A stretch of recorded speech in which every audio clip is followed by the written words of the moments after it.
ಜೀವನದಲ್ಲಿ ಕಲಿಯುವುದಕ್ಕೆ ಸಾಕಷ್ಟಿದೆ. ಹುಟ್ಟಿದ ಕ್ಷಣದಿಂದ ಸಾಯುವ ಕಡೆಯವರೆಗೂ ನಾವು ಒಂದಲ್ಲ ಒಂದು ಜೀವನ ಪಾಠವನ್ನು ಕಲಿಯುತ್ತಲೇ ಇರುತ್ತೇವೆ. ಇತರರ ತಪ್ಪುಗಳಿಂದ ಆದಷ್ಟು ಕಲಿಯಿರಿ. ಎಲ್ಲ ತಪ್ಪುಗಳನ್ನು ನೀವೇ ಮಾಡುವಷ್ಟು ಜೀವನದ ಆಯಸ್ಸು ನಿಮಗೆ ಇಲ್ಲ. ಸಾಧಿಸುವ ಮುನ್ನ ಹಾಸ್ಯವಾಗಿ ನೋಡುತ್ತಾರೆ, ಸಾಧಿಸಿದ ಮೇಲೆ ವಿಶೇಷವಾಗಿ ನೋಡುತ್ತಾರೆ. ಆದ್ದರಿಂದ ನೀವು ಏನು ಅಂದುಕೊಂಡಿದ್ದೀರೋ ಅದನ್ನು ಅರ್ಧದಲ್ಲಿ ಕೈ ಬಿಡಬೇಡಿ. ಶಿಕ್ಷಣವನ್ನು ಪಡೆಯುವುದು ಒಂದು ತಪಸ್ಸಿದ್ದಂತೆ. ಅದಕ್ಕಾಗಿ ಮನೆ ಮತ್ತು ಮಾಯೆಯ ಮೋಹವನ್ನು ತ್ಯಾಗ ಮಾಡಬೇಕು. ಅವಶ್ಯಕತೆಗಿಂತ ಹೆಚ್ಚಾಗಿ ಪ್ರಾಮಾಣಿಕತೆ ತೋರುವ ಅವಶ್ಯಕತೆ ಇಲ್ಲ. ಅತಿಯಾಗಿ ಪ್ರಾಮಾಣಿಕರಾಗಿರುವುದು ಆರೋಗ್ಯಕರವಲ್ಲ. ಏಕೆಂದರೆ ಅಂಕು-ಡೊಂಕಾಗಿರುವ ಮರಗಳನ್ನು ಬಿಟ್ಟು ನೇರವಾಗಿರುವ ಮರಗಳನ್ನೇ ಮೊದಲು ಕಡಿಯುತ್ತಾರೆ. ಅತಿಯಾದ ರೂಪ ಸೀತೆಗೆ ಮುಳುವಾಯಿತು. ಅತಿಯಾದ ಗರ್ವ ರಾವಣನಿಗೆ ಕೇಡುಂಟು ಮಾಡಿತು. ಅತಿಯಾದ ದಾನ ಬಲಿಯನ್ನು ನಾಶ ಮಾಡಿತು.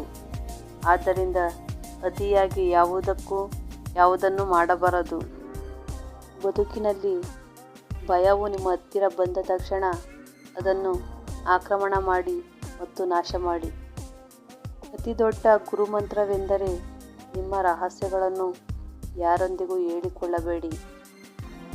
ಅದೇ ನಿಮ್ಮನ್ನು ಹಾಳು ಮಾಡುತ್ತದೆ. ಒಂದು ಒಣಗಿದ ಮರ ಬೆಂಕಿಯಾದರೆ ಇಡೀ ಅರಣ್ಯವನ್ನು ನಾಶ ಮಾಡುತ್ತದೆ.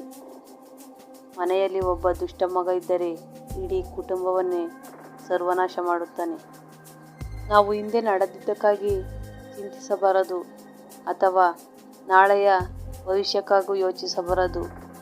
ನಮ್ಮ ವಿವೇಚನೆ ಏನಿದ್ದರೂ ಈ ಕ್ಷಣದೊಂದಿಗೆ ಮಾತ್ರ. ಮೊದಲು 5 ವರ್ಷಗಳ ಕಾಲ ನಿಮ್ಮ ಮಗುವನ್ನು ಪ್ರಿಯತಮೆಯಂತೆ ನೋಡಿಕೊಳ್ಳಿ. ಮುಂದಿನ 5 ವರ್ಷಗಳ ಕಾಲ ಅವರನ್ನು ಗದರಿಸಿ ಬೆಳೆಸಿ.